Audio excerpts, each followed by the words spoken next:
And breaking tonight, we are seeing protest marches spreading across the country over two incidents involving the deaths of black men at the hands of white police officers. And that, at this hour, is about all we can tell you about how race has been factored in to this situation.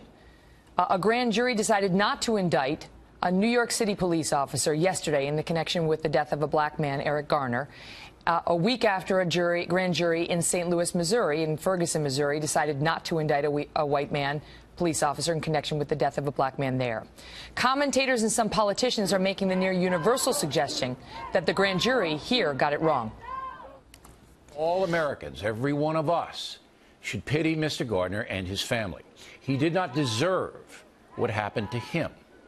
And I think Officer Pantaleo and every other American police officer, every one, would agree with me. It is such a ridiculous scenario. I'm okay with it because it's not going to stand. The whole world is watching.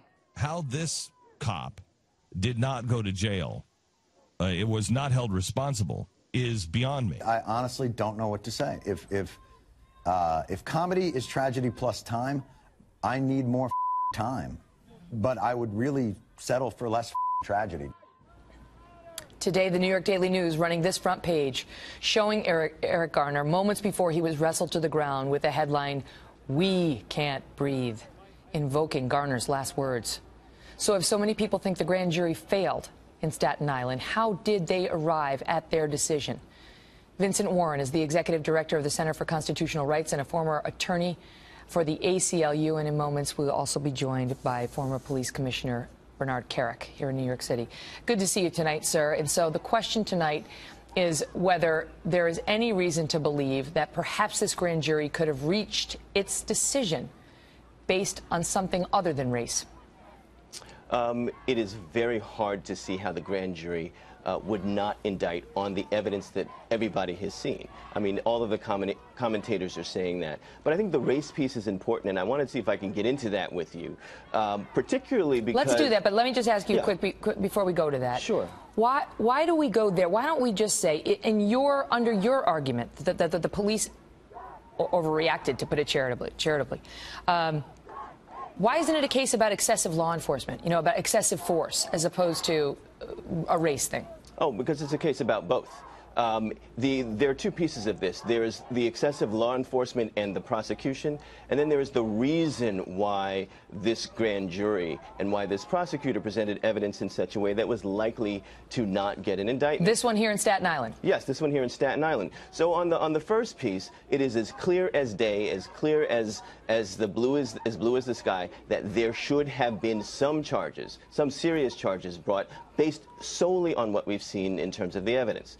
It's a shocking decision from a legal perspective. But the other piece of it is important as well, which is that I understand that Donovan, the prosecutor, submitted the evidence in very much the same way that happened in Ferguson, which is rather than doing his job and securing an indictment, which is what prosecutors are paid to do, he put the evidence out there, built in opportunities to build in defenses to the case. Even if that's true, why isn't that?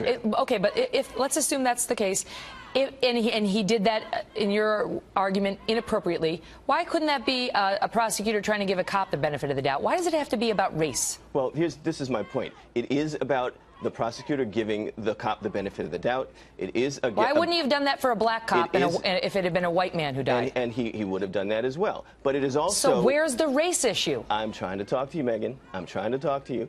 The race issue comes in when you look at the number of black people, the sheer volume of black people that we've seen recently who are unarmed, who are killed by the police, and then there is no culpability found on the part of the police department. Let's talk about it. Let's talk about it. Let me just say something, and then I'll give you the floor. Nearly 1/4 million misdemeanor arrests in New York City in 2013. 0 turned out like Garner's.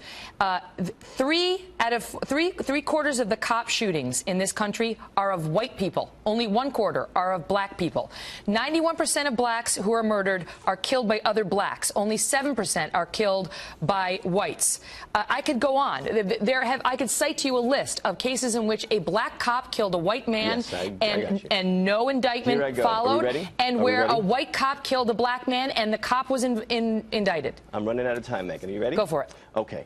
That when it comes to racism, and this has been true historically, millions of black people in the United States are not upset, outraged, and white people as well, and protesting because of a mere feeling. People know that this is a racial problem that we have where there's no accountability for killing They just black know policeable. But hold on. But this is how you prove it, right? When you look at the stop and frisk case, when we filed the stop and frisk case in New York City, we said that the police stopped black people more than white people for no legal reason. And everybody said that's ridiculous. They stopped black people because they commit more crimes. But when the data came in, we actually found that that wasn't true. Black people are stopped more than white people in high crime neighborhoods, low crime neighborhoods, and low neighborhoods. But that doesn't mean that white cops are killing black men with impunity. And Rudy Giuliani, for the record, says that stop and frisk saved thousands of black lives. Of course, Rudy Giuliani said this. Of course he did. That shouldn't surprise you, but it doesn't. Did you not see the murder rate racist. in the black communities go